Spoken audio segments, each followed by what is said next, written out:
Dobré ránko, priatelia. Zobudili sme sa do tichého chladného rána vysoko v rumunskej divočine, ako by sme spali len pár centimetrov od neba. Svet sa práve prebúdzal, slnko sa pomaly zdvíhalo ponad hory a zaplavovalo krajinu jemným zlatým svetlom. Tiene sa klzali po svahoch a všetko pôsobilo, ako by sa čas na chvíľu zastavil.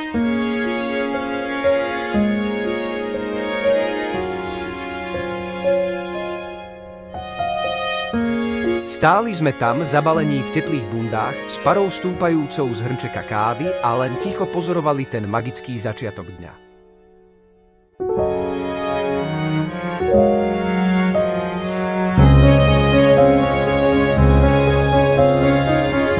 Dnešný deň máme naozaj špeciálny.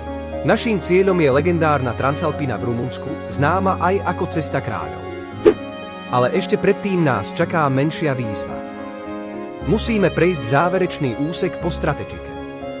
Potom, ako túto časť zvládneme, sa nám otvorí Transalpina v plnej paráde.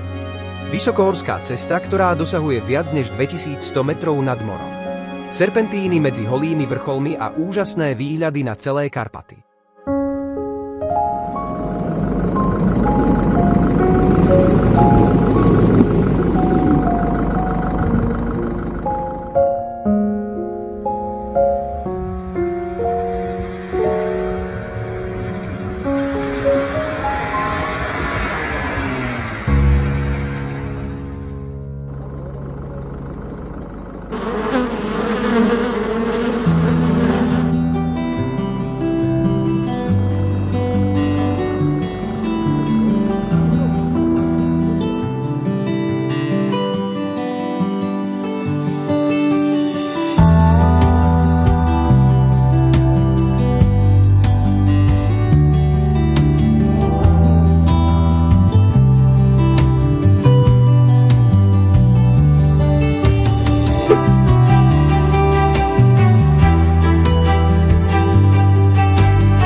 Sme tu.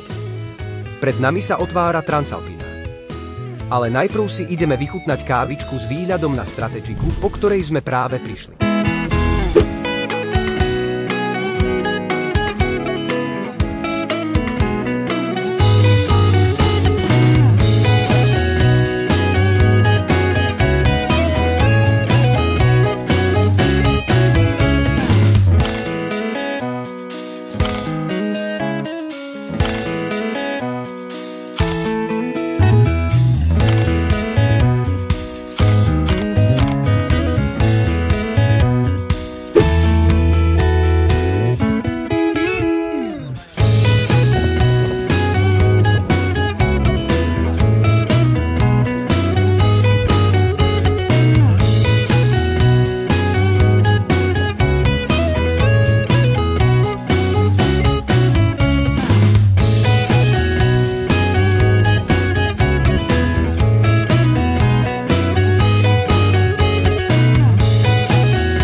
Čaká nás pravá cesta kráľov.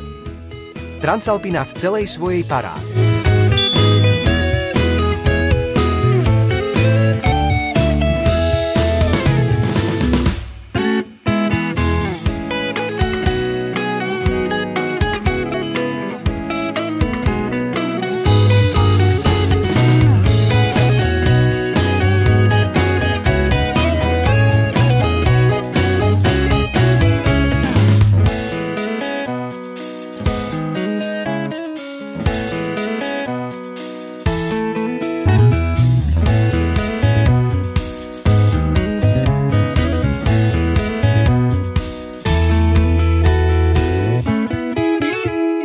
Transalpina je najvyššie položená cesta v Rumunsku.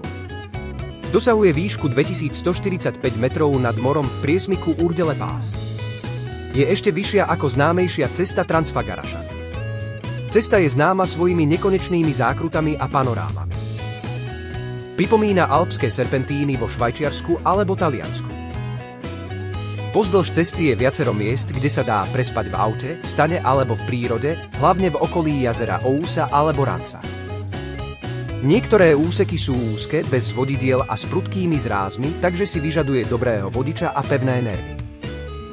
Transalpina je známa tým, že je divokejšia a menej turistická ako Transfagarašan, takže tu nájdeme pokoj, dobrodružstvo a nádhernú prírodu bez davov ľudí. Transalpina v plnej kráse.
Dnešný deň bol skutočne nezabudnutelný. Začali sme dobrodružstvom na úzkej a kľukatej strategike, ktorá nám priniesla poriadnu dávku adrenalínu a napätia. Potom sme si dopriali zaslúženú pauzu s kávičkou priamo s výhľadom na túto dramatickú horskú cestu a chvíľami úplného pokoja a krásnej panorámy. A nakoniec sme prešli legendárnu Transalpinu, takzvanú cestu kráľov. Serpentíny medzi holými vrcholmi, vysokohorské priesmyky a nekonečné výhľady, ktoré nás úplne ohromili. Celý deň bol plný zážitkov, dobrodružstva, napätia, úchvatných scenérií a nádherných momentov v horách, ktoré sme si naplno užili. Dovidenia priatelia pri ďalšej časti.